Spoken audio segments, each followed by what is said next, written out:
Hey there guys. So today I decided to do this video about an internal lateral sphincterotomy. So I had my surgery on Friday. The surgery went well. I was extremely terrified about the pain afterwards, I think more than anything.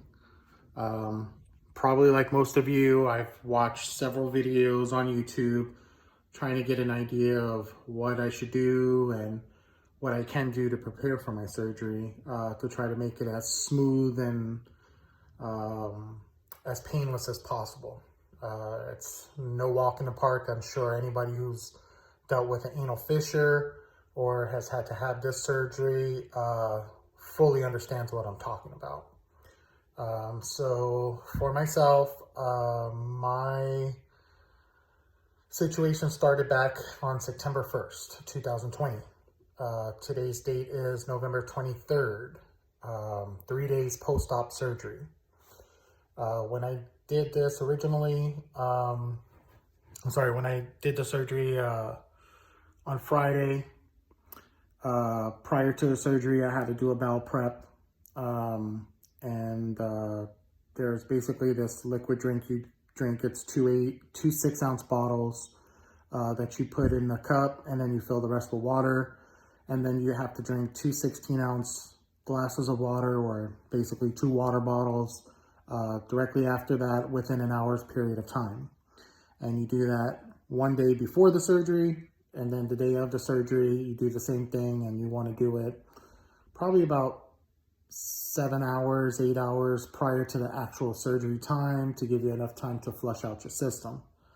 I'm not gonna lie, that stuff was disgusting. Tasted just like cough syrup mixed with maybe hydrogen peroxide or something. I don't know. It was pretty gross, but it was tolerable. So anyways, when you do that, definitely make sure you give yourself time to fully empty out your bowels. For me, after taking the first initial bowel prep, it was maybe about 45 minutes afterwards when I was finally able to start going to the restroom, and it does come on strong, and you'll probably be in and out of the bathroom for a good anywhere between an hour up to maybe 3 hours, just depending. Everybody's different, of course, and depending on what you eat.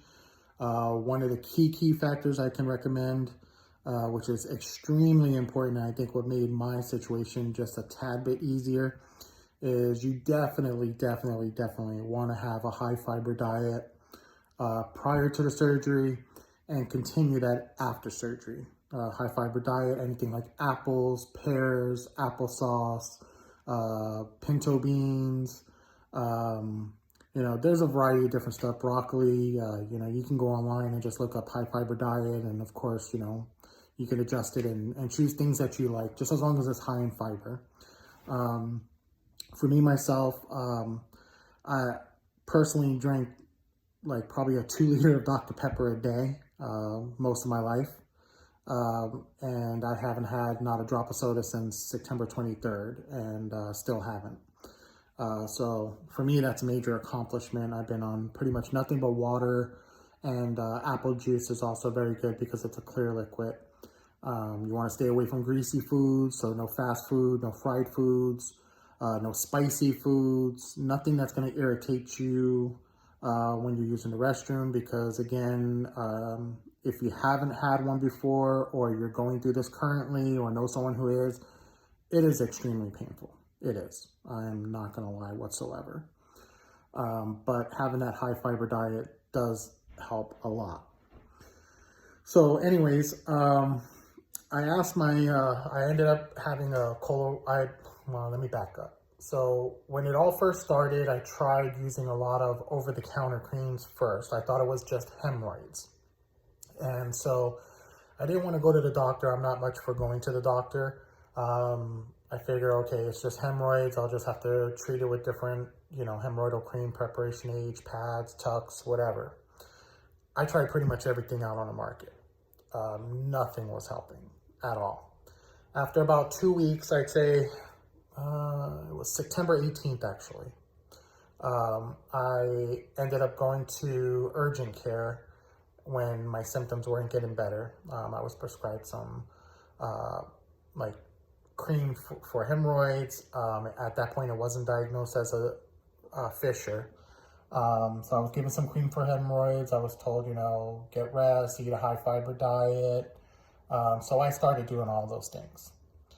About maybe a week and a half later, it got really bad, where it was like the itching, the burning, the uncomfortability-ness.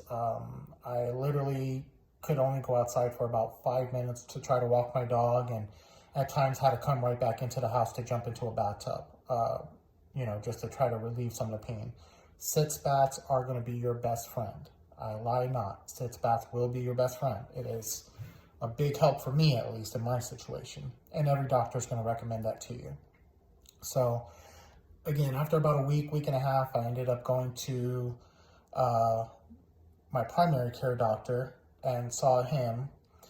And he recommended the sitz baths. He gave me another type of medicine to try. I tried that out. Wasn't working. So at this point, I was dealing with so much pain.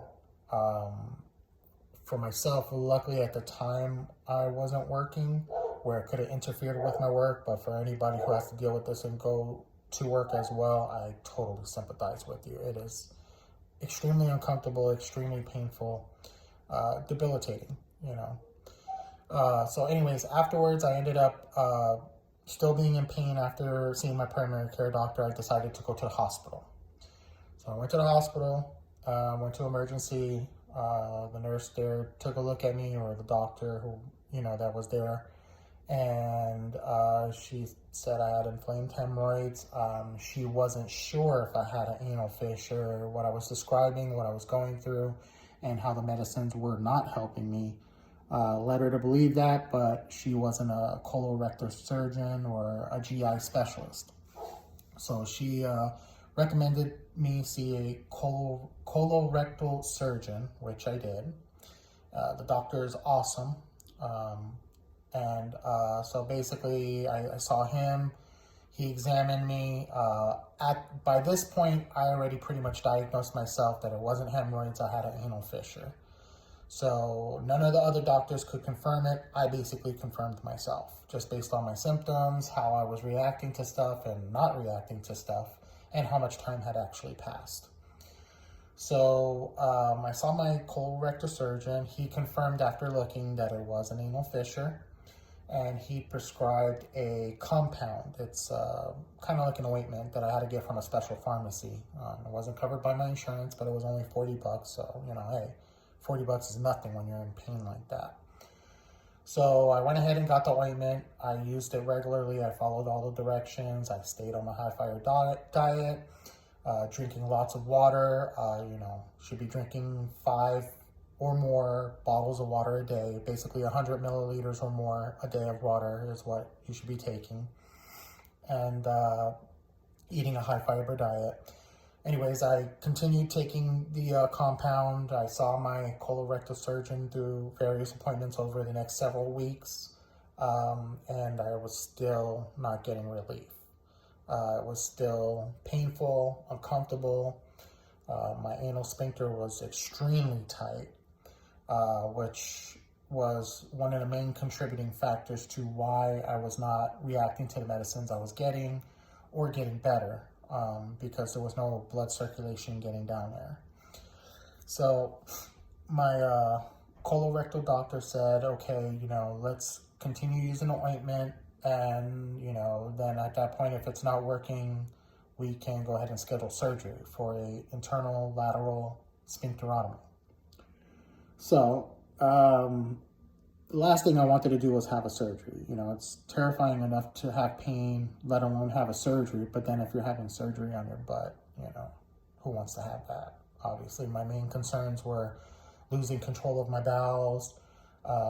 Not so much the surgery itself, but the pain after the fact. And I think I kind of scared myself to death by watching so many YouTube videos of different people who've had either anal fissures or who've had the hemorrhoids that were so bad that they actually had to be removed. And I heard that having the hemorrhoids removed is even more painful than having the surgery for anal fissure, the internal lateral sphincterotomy. Not knowing what to expect because my doctor couldn't fully examine me because I was so tight back there. He could only do basically a visual inspection, so to speak. So much time had passed, and it wasn't until maybe a week ago I decided to go forward with the surgery, as I was not reacting or getting better from any of the medicines, the rest, the water, the compound, the high fiber diet. I was doing anything and everything I was supposed to do, and I was doing everything correctly. Unfortunately, it just was not getting better. So I scheduled the surgery. Had the surgery this past Friday, so I'm currently 3 days post-op surgery, 72 hours from when I had it. I had it on November the 20th. Today is November 23rd. Like I said, prior to the surgery, the day before, you have to do the bowel prep, which it's not that bad. The drink just tastes nasty, that's all. And then, the actual act of going to the restroom and whatnot. Anyways, day of surgery, I go to the hospital, get admitted. They put me on a general anesthesia. So, of course, you're asleep when it's all going on and they're doing what they got to do back there. And they basically just put like a lateral cut on the inner part of your sphincter muscle to relax the muscle enough to where blood flow can get back in there, and it can help heal the fissure and help heal you and get you back to normal and be able to enjoy life again. So I went in for the surgery on Friday. They put me under, did what they had to do. After surgery, I was released the same day. Basically, I had the surgery at 3:30 p.m. on Friday. I was going home by 7 p.m. Prescribed some medicine, so, you're going to be in pain. But I personally feel the pain prior to surgery was worse than the pain after surgery. However, they prescribe Oxy. Your doctor may prescribe something different. It just depends on your situation and your doctor and what they feel. Anyways, they prescribed me some Oxy pills for about 4.5, 5 days. Didn't prescribe any antibiotic for infection, which I thought was kind of weird. I thought they would have, being that they are doing a cut, you're going to bleed, for possible risk of infection. The main thing is drinking lots of water, staying completely hydrated, follow your doctor's directions, and keep the area very clean. Again, sitz baths will be your best friend. So prior to surgery, I did a couple things to try to prepare myself. I ordered a memory foam donut, so to speak, for being able to sit down afterwards, just to help take some of the pressure off.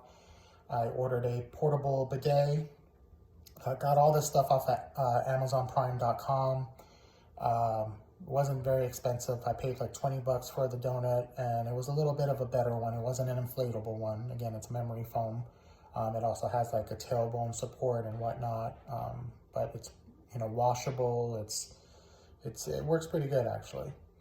The bidet I paid, I think it was like $10 for. I got the one that has like the little the tip kind of like curves down like this, and it has all the little holes in it. So some people have the privilege of having a person assist them before and after surgery. Some people don't. I'm married, so I did have my wife to be able to assist me, but of course she works, so she can't be with me 24/7. So again, that was like $10 that I bought, and that's also two of the main things I would say you should definitely have is a bidet, portable bidet, and a nice soft cushion to sit on after the surgery.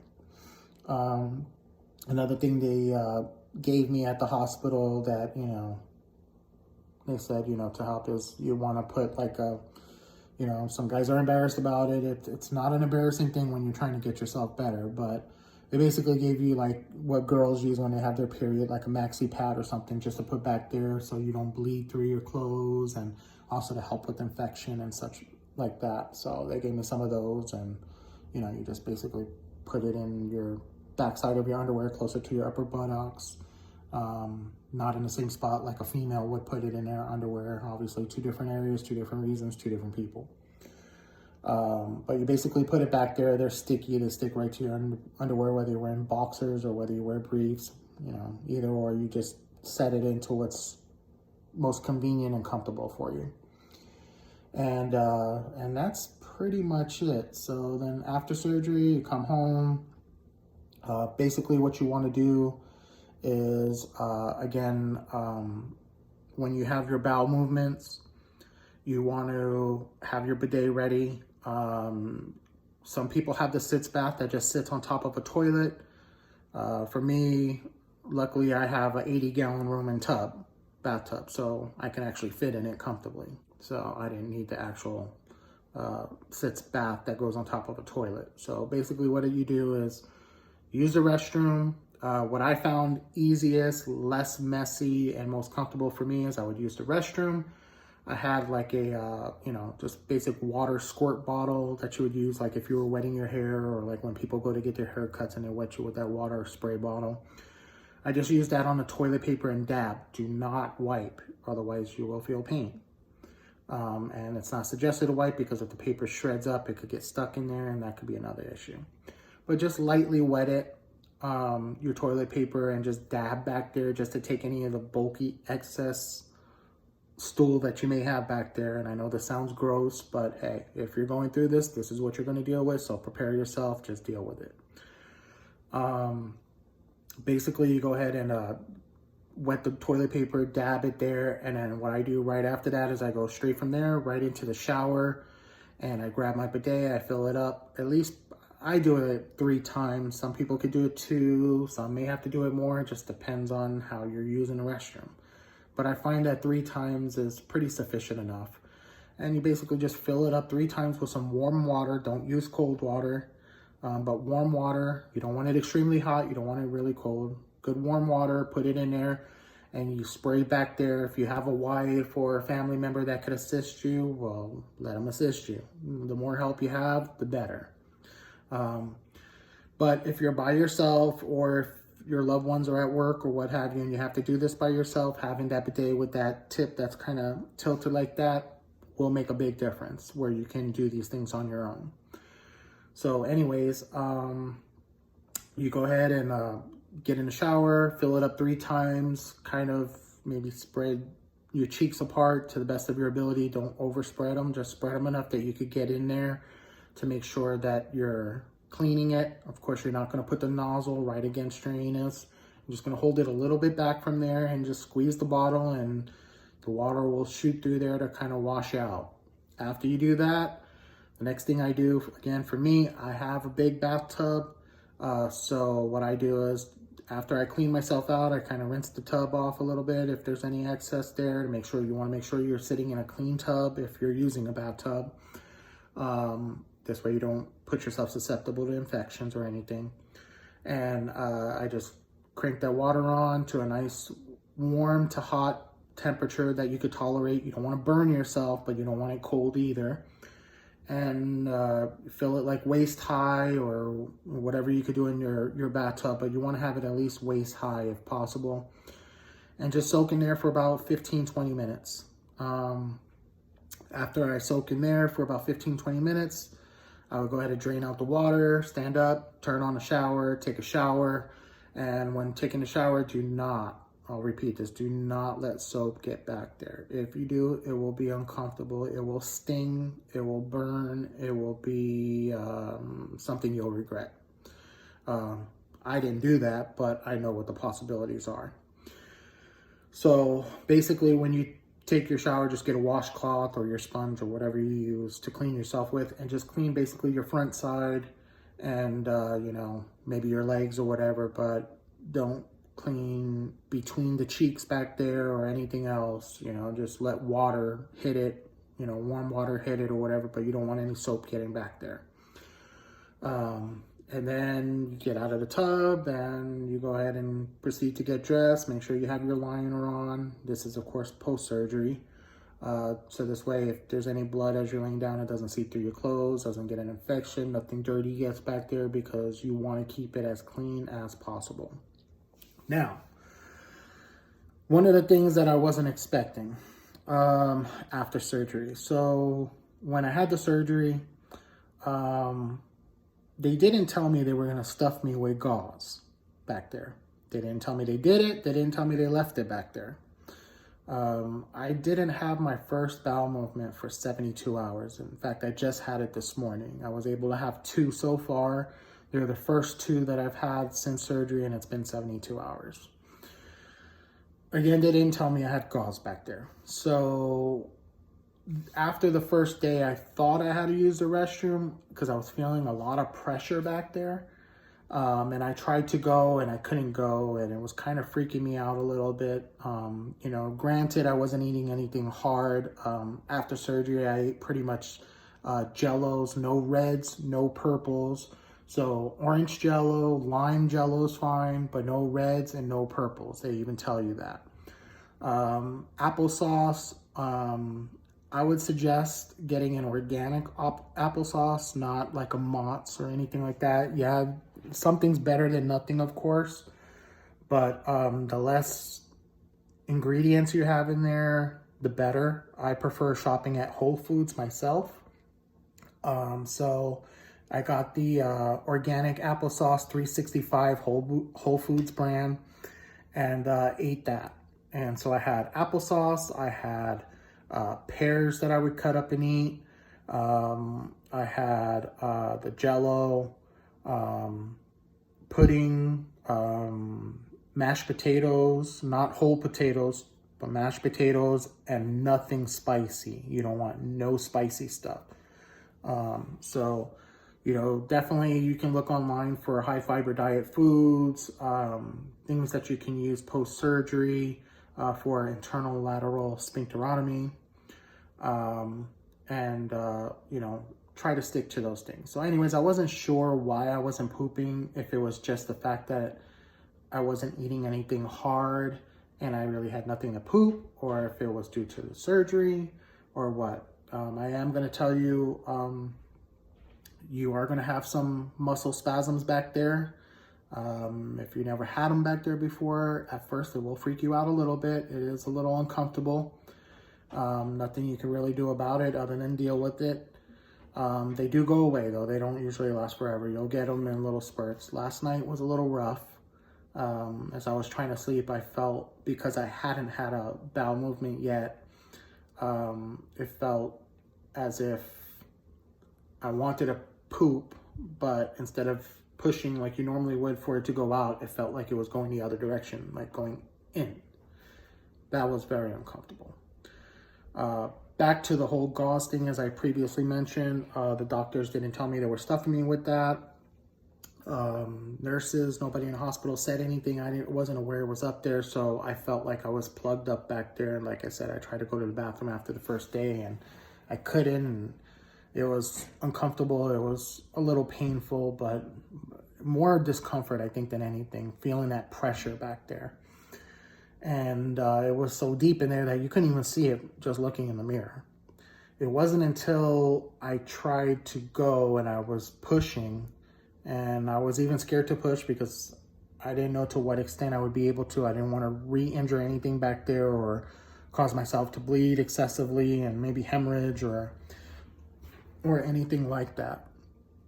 So anyways, I felt, okay, well, let me try to push a little and see if anything comes out. On the second day, which was yesterday morning, I tried to go to the bathroom again. I pushed again, and I felt like almost like a pop.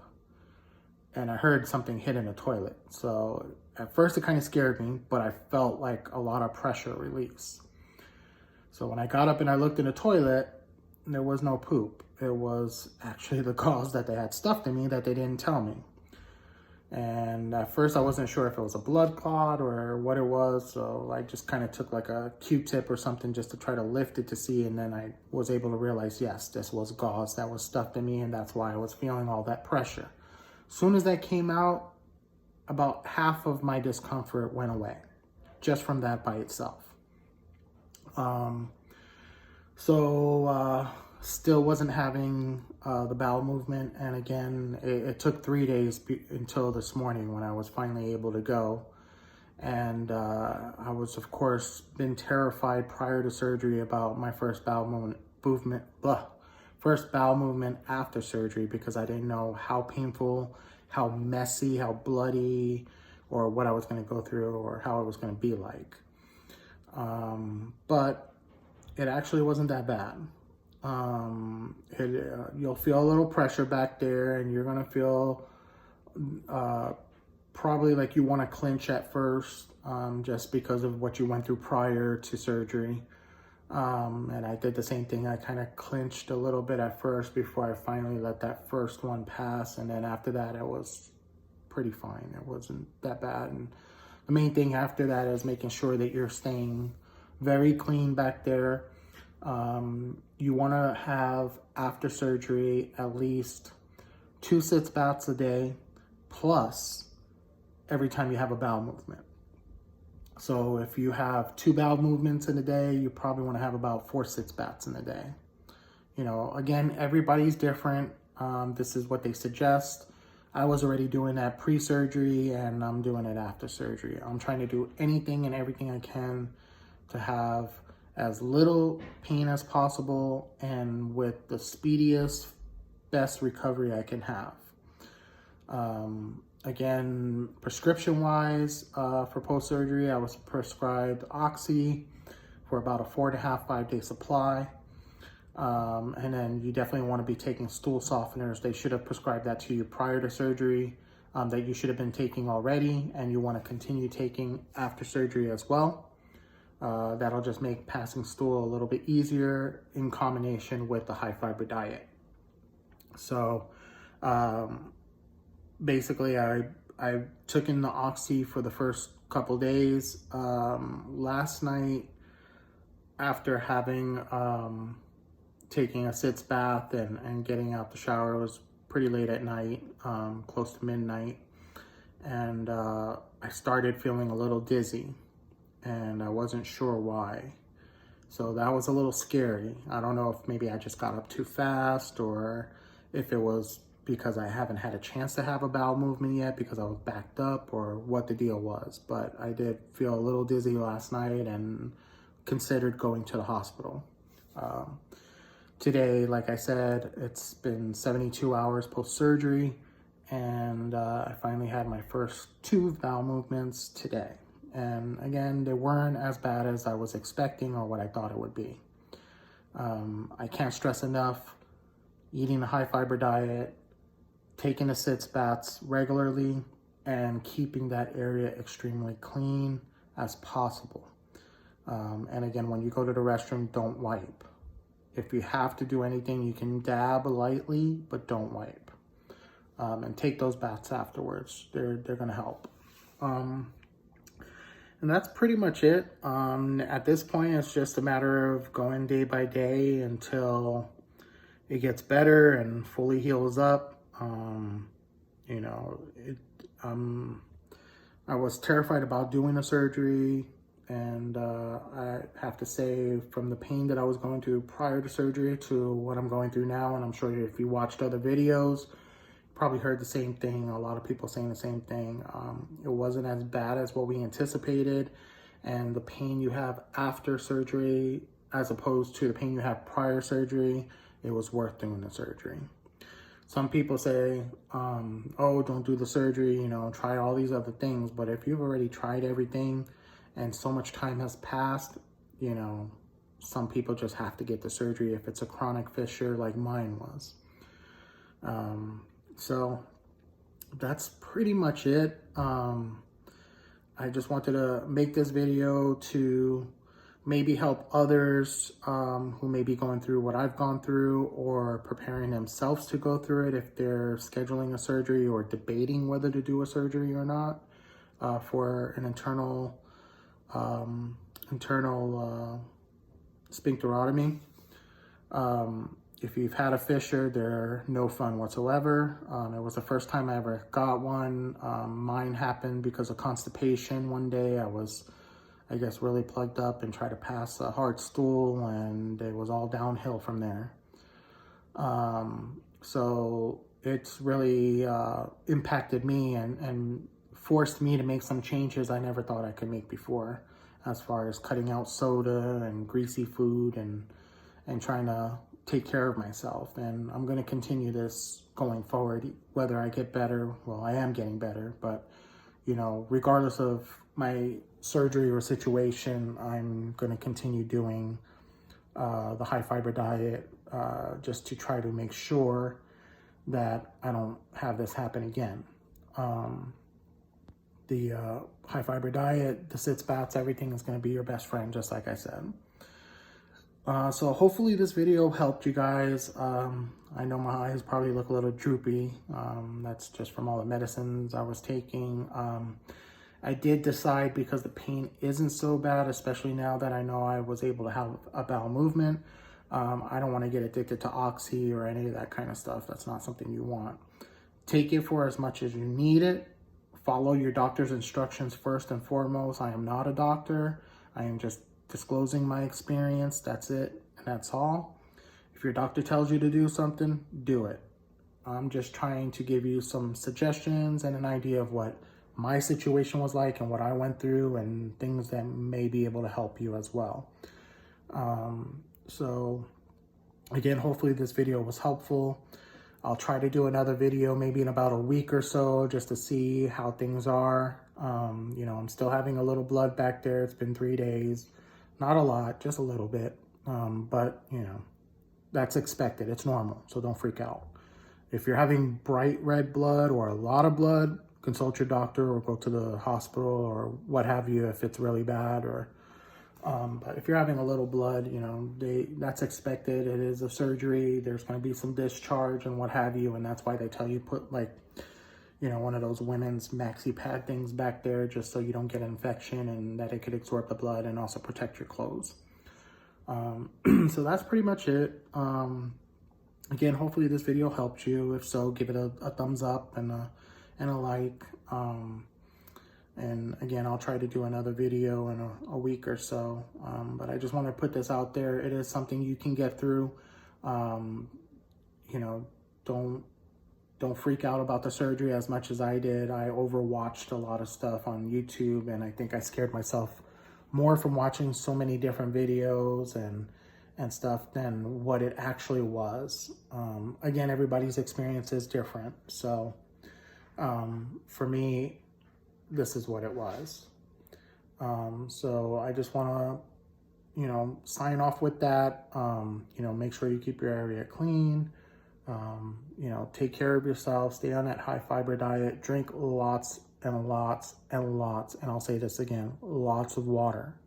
Water, apple juice is fine. No clunky stuff. Oh, also you know, Metamucil was also really good. That was prior to surgery. I was taking it. I haven't taken any yet.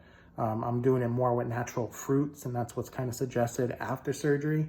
So again, you could go online and just look for foods you can eat that are high in fiber, and you know, pick and choose what you like. Everybody's taste buds are different. You know, for me, pears were really good, and applesauce and stuff like that, or you know, whole apples. So whatever you can do that suits your taste buds. But again, this is just a video to try to help some of you guys out and kind of give you an idea of what I went through and what you may be going through or experiencing and what to kind of expect.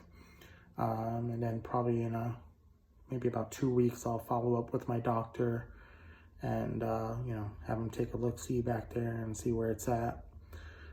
So again, you know, if you like this video, give it a thumbs up. If it helps you, if I provided any information, I asked tons of questions to my doctors. I wasn't too happy with some of the responses. Some of them were vague. Some I couldn't really get direct answers. So I kind of felt like I was annoying some of the doctors and nurses because they see this all the time. They do this every day.